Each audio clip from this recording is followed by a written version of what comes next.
प्यारे दोस्तों, अस्सलाम वालेकुम। आप देख रहे हैं इरफानी नेटवर्क यूट्यूब चैनल और मैं हूं मोहम्मद इरफान झारखंड। दोस्तों, एक बहुत बड़ी खबर सामने निकल कर आ रही है। तबलीगी जमात और मोहम्मद साद, मौलाना साद से जुड़ी एक ज़बरदस्त खबर निकल कर सामने आ रही है। दोस्तों, आफत में पड़ते हुए नजर आ रहे हैं तबलीगी जमात के प्रमुख मौलाना साद। चला है उन पर सरकारी हंटर, चला भयंकर कार्रवाई के शिकार हुए हैं मौलाना साद। क्या कार्रवाई हुआ है और कैसे मौलाना साद की मुसीबतें बढ़ सकती हैं। दोस्तों, लेटेस्ट खबर और ये 19 अगस्त की खबर बताई जा रही है, जहां पर मौलाना साद के ऊपर हुआ है भयंकर सरकारी कार्रवाई और मौलाना साद और तबलीगी जमात के लोगों के सर में पसीने आ गए होंगे। दोस्तों, जी हाँ दोस्तों, ज़बरदस्त कार्रवाई सरकार ने बनाया है तबलीगी जमात को अपना निशाने पे सर का मौलाना साद। दोस्तों, क्या है पूरी खबर, इस खबर को जानने के लिए आपसे रिक्वेस्ट करना चाहेंगे अथवा गुजारिश करना चाहेंगे, सबसे पहले आप मेरे यूट्यूब चैनल इरफानी नेटवर्क को सब्सक्राइब कर ले, साथ ही साथ बेल के बटन को ऑन कर दे और ऑल नोटिफिकेशन के ऑप्शन को दबा ले। दोस्तों, जब से कोरोना की एंट्री हिंदुस्तान के अंदर हुआ है, जब से कोरोना हिंदुस्तान के अंदर आया है और कोरोना अपना पांव पसार रहा था इंडिया के अंदर, उसी समय एक खबर सामने आया दिल्ली के अंदर निजामुद्दीन मरकज से कि निजामुद्दीन मरकज में कुछ बाहरी लोग यहाँ जुटे हुए हैं और इनमें से कुछ लोगों को कोरोना हुआ है।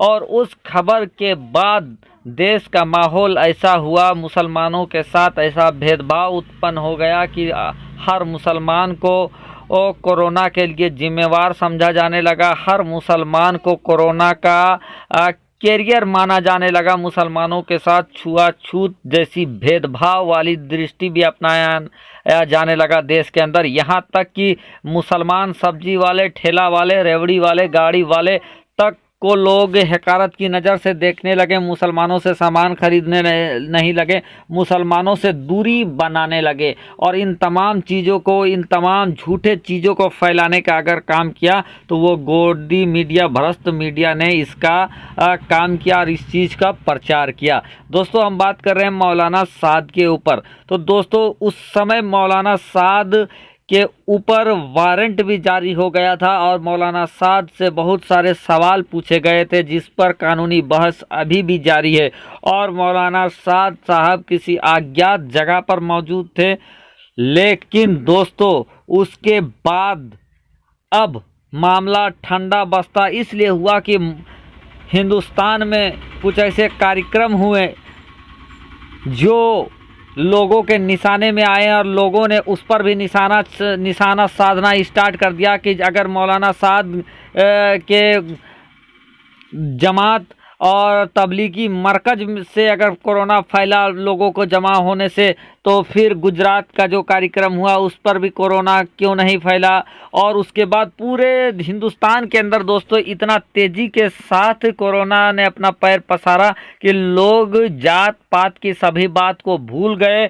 बीच में लॉकडाउन भी लगा, लॉकडाउन के बावजूद भी कोरोना की रफ्तार थमने का नाम नहीं लिया।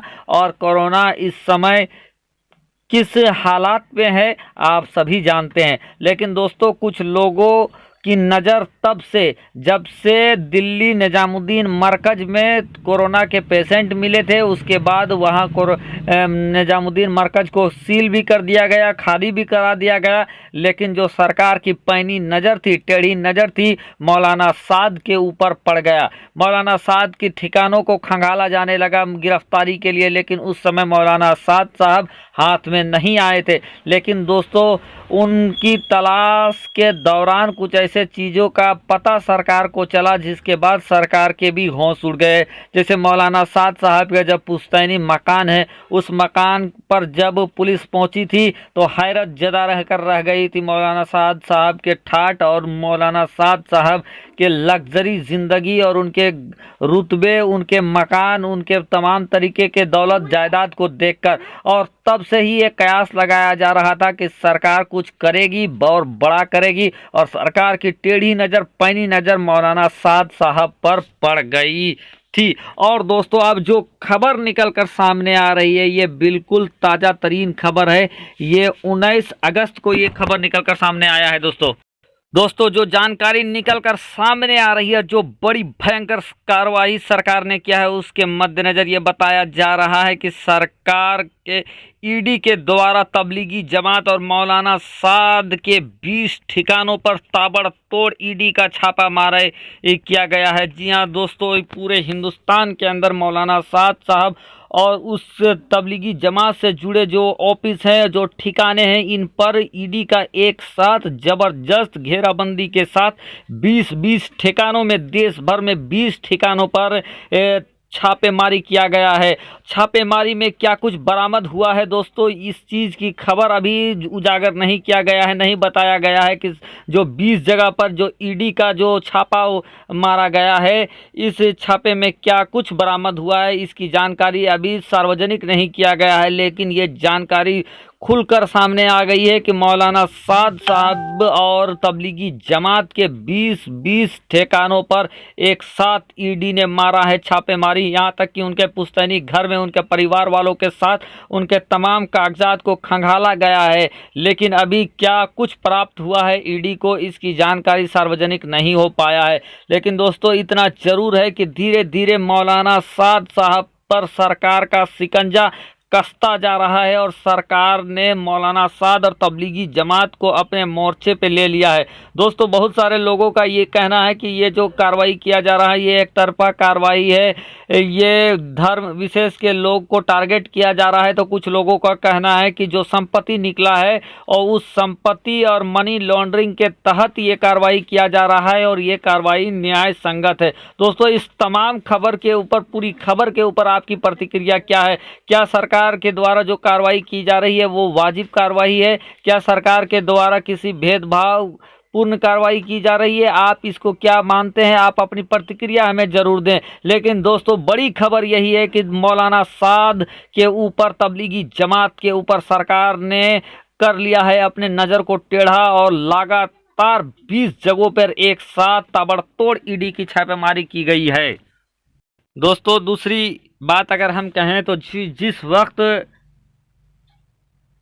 मौलाना साद और तबलीगी जमात निजामुद्दीन मरकज़ का मामला आया और उस समय सरकार ने जो कार्रवाई किया,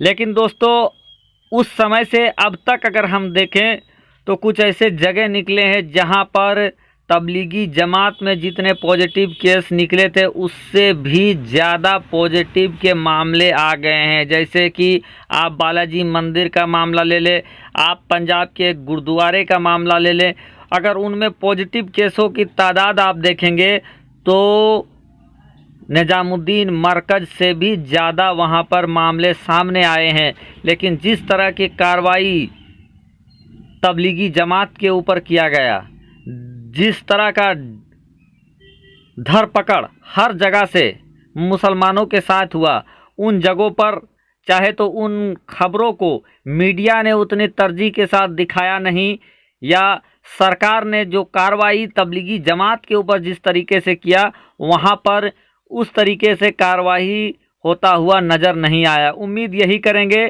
कि अल्लाह तबारक व तआला पूरे दुनिया के अंदर से, अपने मुल्क हिंदुस्तान के अंदर से, इंडिया के अंदर से इस बीमारी को ख़त्म कर दे।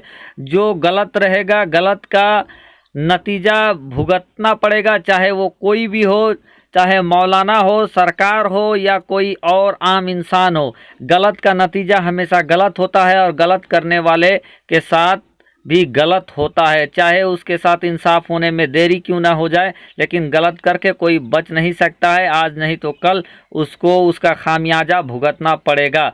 दोस्तों यही उम्मीद के साथ इस वीडियो को समाप्त करते हैं। साथ ही ये दुआ करते हैं कि जिस तरह का एक व्यवहार, जैसा कि मैंने पिछला वीडियो अपलोड किया था चाइना के ऊपर, जिस तरह का व्यवहार हो रहा है और जिस तरह के मस्जिदों के साथ बेहुरमती की जा रही है, पूरे दुनिया की आंख खुलेगी उस पर। और चूँकि मुसलमानों के ऊपर जो जुल्म हो रहा है उस पर पूरा विश्व बिरादरी आवाज़ उठाएगा और जो गलत काम कर रहा है ड्रैगन, उसके ऊपर बंदिशें लगाने का काम करेगा। मुसलमानों का जो ज़िंदगी नर्क बनता जा रहा है, जो मस्जिदों को तोड़कर जो शौचालय जैसे चीज़ बना दिए जा रहे हैं, उन पर मुसलमानों का आँख खुलेगा, विश्व का आँख खुलेगा और उस पर कोई अच्छा खबर जल्द ही सामने सुनने को मिले। इसी के साथ आज के इस वीडियो को समाप्त करते ख़त्म करते हैं। फ़कत आपका छोटा भाई मोहम्मद इरफान, झारखंड। फ़कत अस्सलामु अलैकुम वरहमतुल्लाहि वबरकातुहू।